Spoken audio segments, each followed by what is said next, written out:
Assalamualaikum warahmatullahi wabarakatuh. Saudaraku, jumpa lagi dengan Gus Luken Sunarto pada channel Bahasa dan Sastra Indonesia. Saudaraku, dalam rangka persiapan penilaian akhir semester 1 Bahasa Indonesia kelas 8 mempersiapkan soal-soal yang terkait dengan materi yang ada di kelas 8 semester 1. Di antaranya adalah teks berita, iklan, poster dan slogan, serta teks eksplanasi. Baik saudaraku, untuk yang ketiga akan saya sampaikan teks eksplanasi. Apa dan bagaimana? Mari ikuti penjelasan singkat dari saya. Oke. Saudaraku, dari beberapa soal yang ada, insya Allah nanti kita persiapkan sekitar minimal 25 dengan pilihan ganda ataupun ditambah dengan 5 uraian.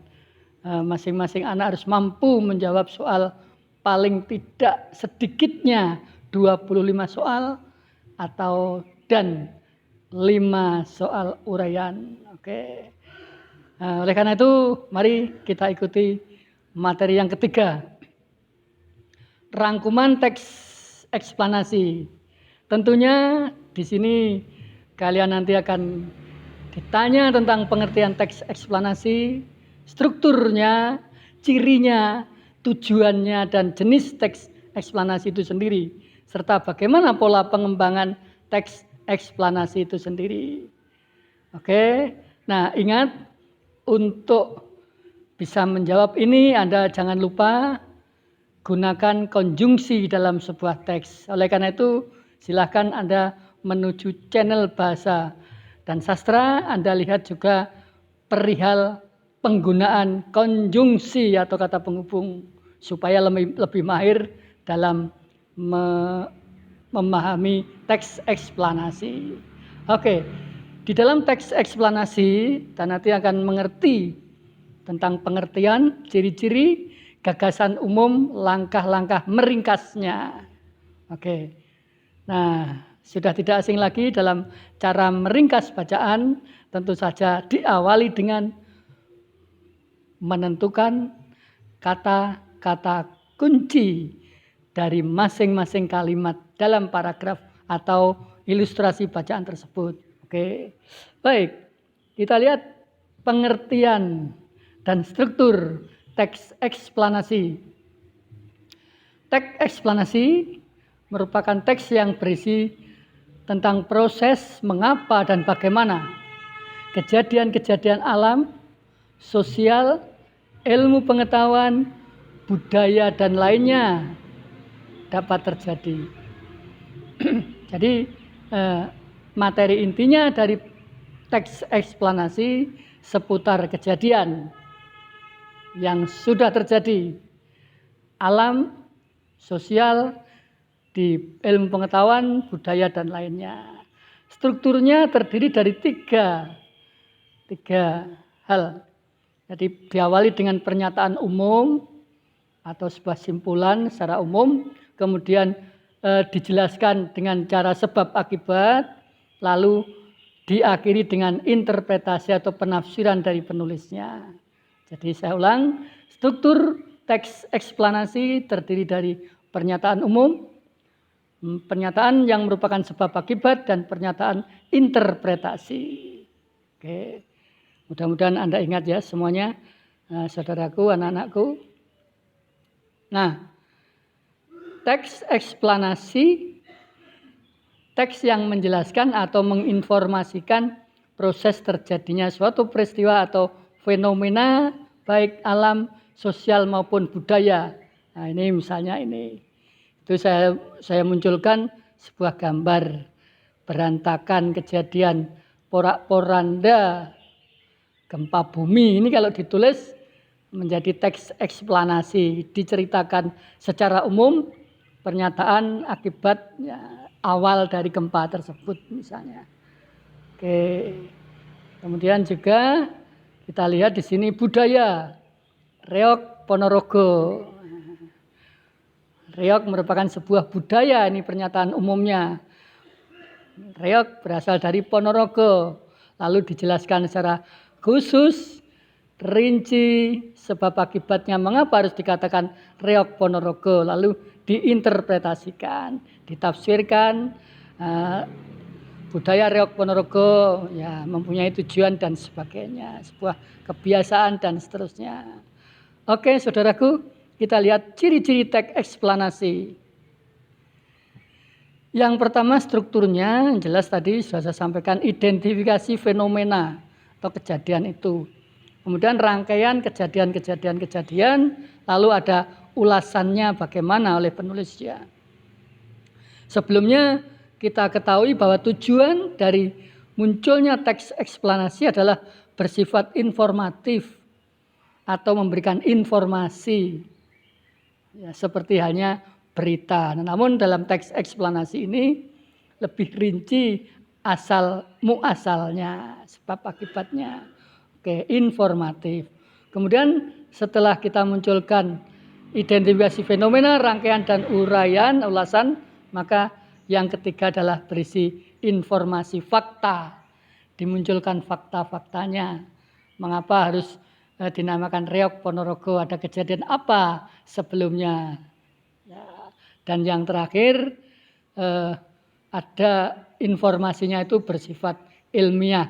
Walaupun isinya budaya, namun tetap ada hal yang bersifat ilmiah. Oke. Kita ambil contoh gagasan umum. Gagasan umum disebut juga gagasan pokok.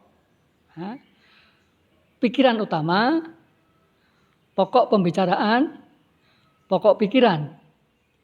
Gagasan umum adalah suatu topik yang mendasari sebuah teks.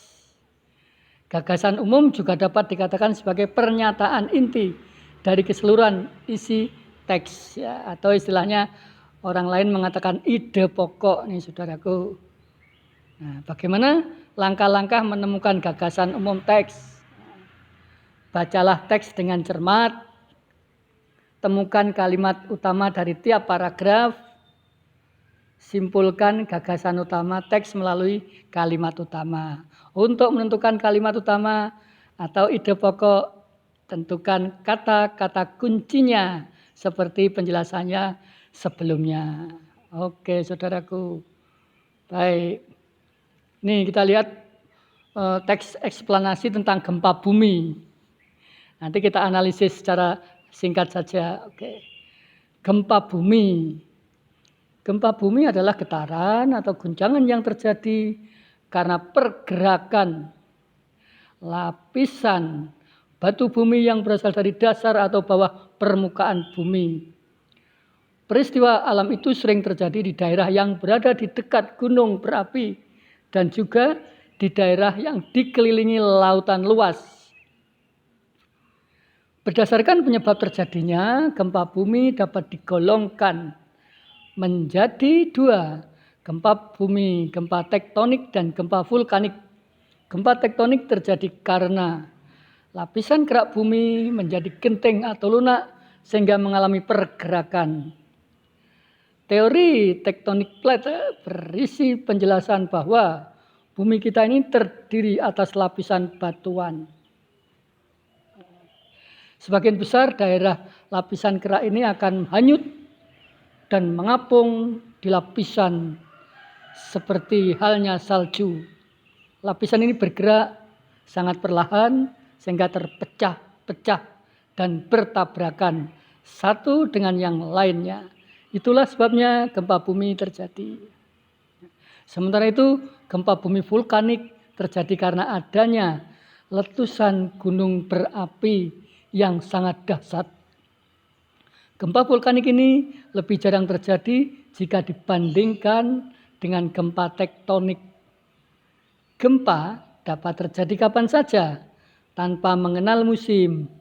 Meskipun demikian, konsentrasi gempa cenderung terjadi di daerah-daerah tertentu saja. Seperti pada batas lempeng Pasifik.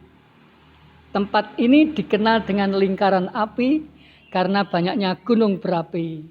Ini sumbernya saya ambil dari Dokumen pemodelan teks eksplanasi peristiwa alam 2015 Kemendikbud.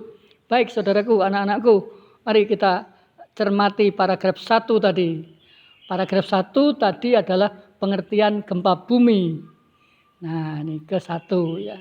Gempa bumi adalah, ini gagasan umum.